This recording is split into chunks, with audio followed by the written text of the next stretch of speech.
Alright, what's going on, guys? It is your boy TKD123 here back in PlayStation Source, and a few weeks ago we did do a full unveiling and breakdown of the Spider-Man release for PC and what that came with, and here we have its counterpart with Spider-Man Miles Morales coming to PC as well later on this year. We got the release date, we got pre-purchase bonuses if you buy right now, and we have a ton of features to go over that are in the PC release of Miles Morales, like different ray tracing capabilities, widescreen support, and the PC specs as well. So without further ado, let's get right into it.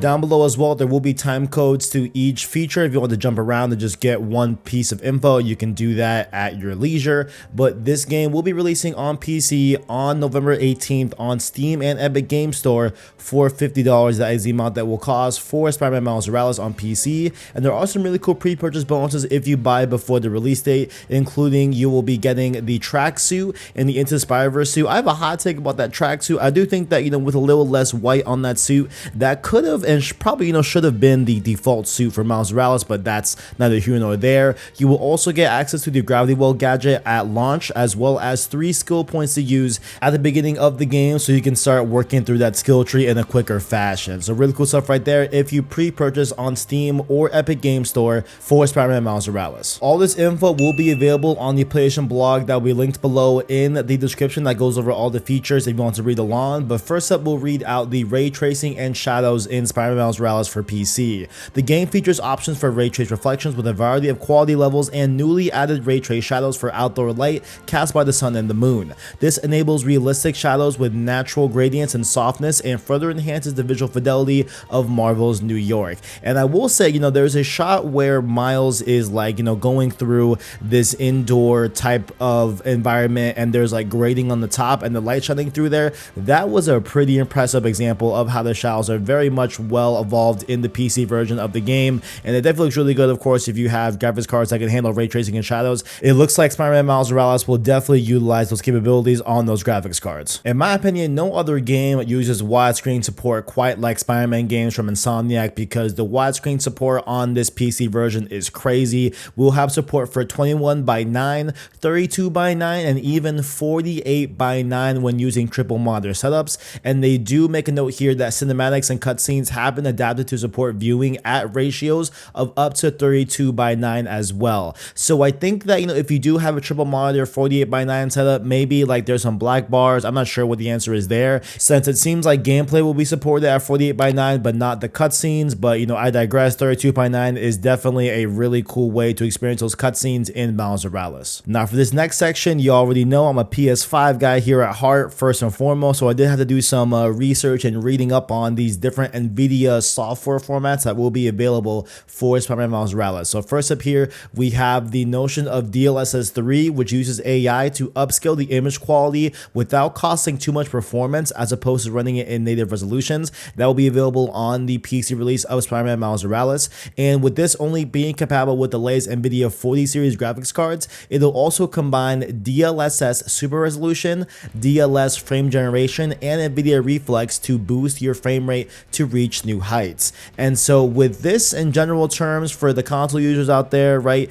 DLSS super resolution will improve image quality by using samples of lower resolution images and motion data, while DLSS frame generation will use sequential frames and motion data to generate more frames for a smoother experience, and NVIDIA Reflex will assist in rendering latency times as a whole. Those were very, very bare bones descriptions. If you're a PC guy and I got that wrong, feel free to let me know in the comment section. But what I'm saying, just know, hey man, what I'm saying, I'm a PS5 guy at heart, okay man, what I'm saying, I may not know a lot about these features, but I think I got some decent general definitions of these features from the NVIDIA suite. And they also do confirm that previous iterations of these features are available in the game as well, including NVIDIA DLSS 2, NVIDIA DLAA, and NVIDIA Reflex as well. The blog also laid out really cool aspects of the graphics menu that you'll find in the release of Spider-Man Miles Morales on PC that will include things like being able to customize texture quality and filtering, crowd and traffic density and field of view, as well as having different rendering modes available such as windowed, full screen, and exclusive full screen rendering modes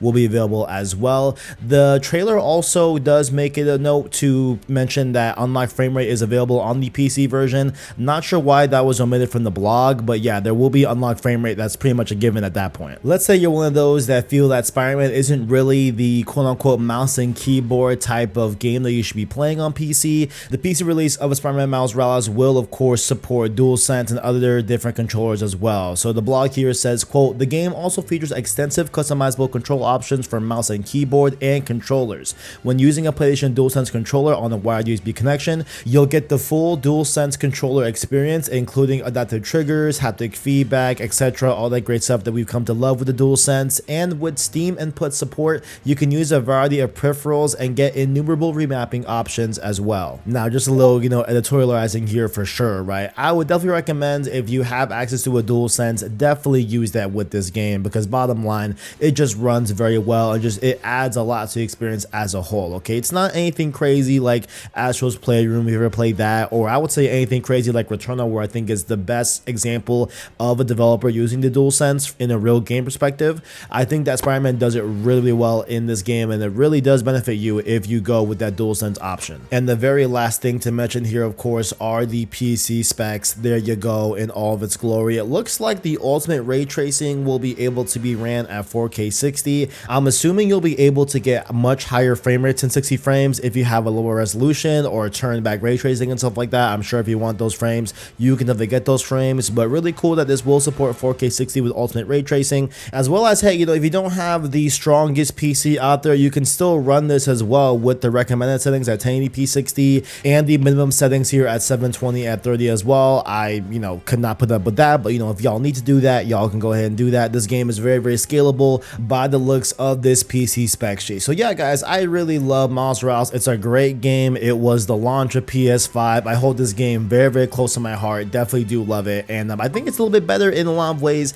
than Spider-Man Remastered, but that is for you all to explore there on PC on November 18th. Are you guys gonna pick it up on PC? Are you gonna get it? Are you not gonna get it? What are your thoughts about this PC release for Spider-Man Miles Morales? Down below, let me know your thoughts. And while you are down there, make sure you don't forget our description. You can find links to our Discord, our Twitter, and of course our Anchor link. That way you can listen to our long form content in podcast format. Those, of course, being Road to Ragnarok is well underway. We are 2 episodes in the can. We've had laughs, we've had good times, we've had bad times, we've cried. We haven't cried yet, right? But you can definitely go check out Road to Ragnarok on the channel and podcast services of your choosing. Like the video if you enjoyed it, as well as hit subscribe to PlayStation Stories to keep up with the latest and greatest in PlayStation. Thank you all for watching, and as always, greatness awaits.